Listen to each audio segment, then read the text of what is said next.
One anime I'm enjoying at the moment is My Happy Marriage. I really admire the relationship we're presented with that I would love to have myself one day, but we'll see. Where you have this sweet, feminine, soft-spoken woman named Mio, who sort of plays out a Cinderella story, treated like a peasant by her stepmother, like she's less than dirt, bullied by her sister, but she's like a diamond in the rough who has the most hidden potential when it comes to her abilities, and is finally accepted in the good graces of a man she's well deserving of. And I love the supernatural aspect that doesn't distract from the story, but plays a huge role in how it's integrated into the plot. Really good anime, and the scenery is beautiful as well. Those cherry blossoms just put you in a peaceful state of mind every time. Now, the last two episodes of recording this video I want to speak on, where we get introduced to a new character, a woman named Kayoruko, who is assigned as personal security for Mio. And in the latest episode, she has completely won me over. And it reminded me why I really love this show,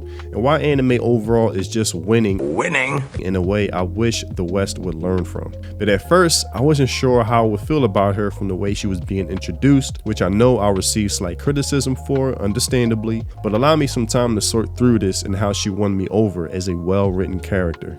We learn that she's the only female officer in her ranks that works alongside Mio's husband at the Special Anti-Grotesquerie Unit. And when meeting Mio while giving her a tour, she's eager and almost desperate in asking her to be her friend, stating she doesn't really have any, so you kind of feel for her. And it's kind of sweet in how she's blushing, a little embarrassed in how eager she is asking. But of course, Mio accepts, making her gleeful and grateful. And then we get to a point where she explains there's a men's and women's washroom section, and how the women's room is in a separate building shared with the guests, so it's an inconvenience for her. How women aren't usually allowed in the military, but for her there's an exception because she's an ability user. And then we get to the dojo where she does a sparring match with a rookie and outmatches him, and it's explained to Mio by one of her bosses that if she wasn't a woman she would have been promoted by now, but women are often seen as a hindrance or nuisance at this headquarters, looked down by the other male officers. And while I'm watching this, I'm just thinking like, oh no. Oh, not again. Are they about to give us a girl boss arc that derails the plot on some Captain Marvel? If a girl smiles, that's a sign of oppression type shit.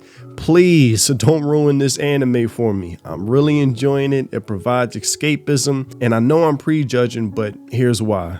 Maybe some of you can relate, but it seems for the past 10 years or so, we've been force-fed so much activism or oppression narratives in our entertainment constantly preached to us, to where it's like I've developed a keen sense to sniff it out whenever it's introduced in the slightest. And here's an analogy to help elaborate my point.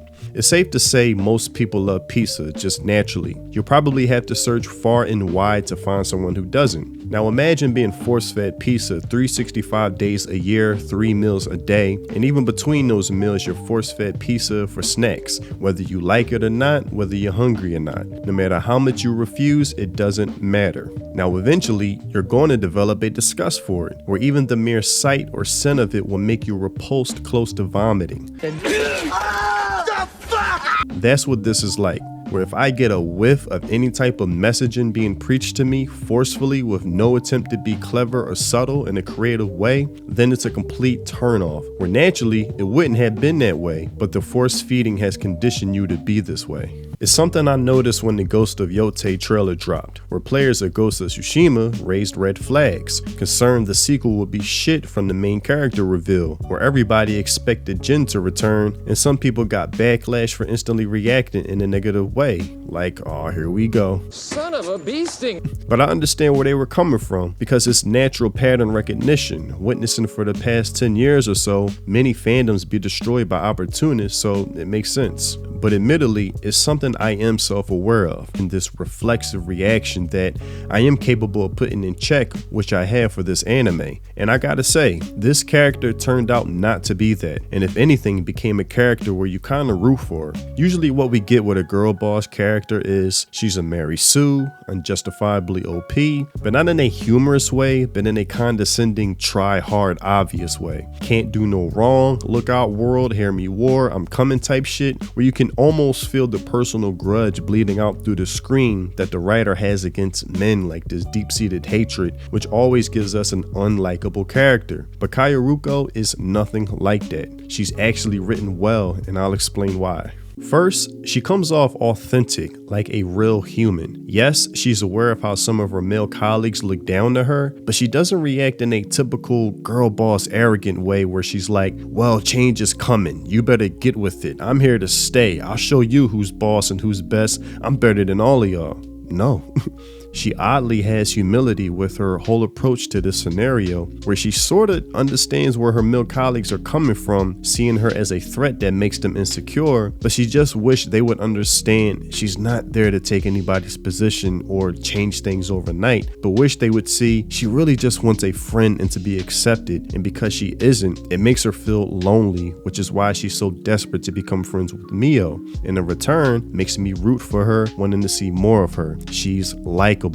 And being raised in a dojo her whole life, she has a natural interest and comfortability in swordsmanship, which shows in her sparring and why she's so skilled. I also like through all of this, she maintains her femininity well, who she is as a person that's genuine to her character. She's delightful, with a bright smile, and not scared to be vulnerable. Too many times I hear when critics say, oh, that's a strong woman character, it's only referred to a woman who's imitating a man, putting on a masculine front, but I really think that does a disservice to other female characters, like Mio, Kayaruko, or even like Kuronuma from Kimi ni Todoroki. Characters who have been disregarded, bullied, treated unfairly in their stories, and through all of this mistreatment, they maintain their femininity, their sweet personality that makes us fall in love with them as the viewer. I would say, if anything, there's real strength in not allowing your true self to be swayed by the constant mistreatment you receive, that deep down you always remain who you are despite of it, and Kayaruko seems to do this well. Now, what really cemented that this character was well written, spoiler alert, I should have said this at the beginning, was the twist that was revealed in the latest episode. Turns out, she was planning to be married to Mio's husband herself first years ago, and when Mio finds out, she overhears Mio learning about this by accident, and you can tell by her expression, she's like, damn.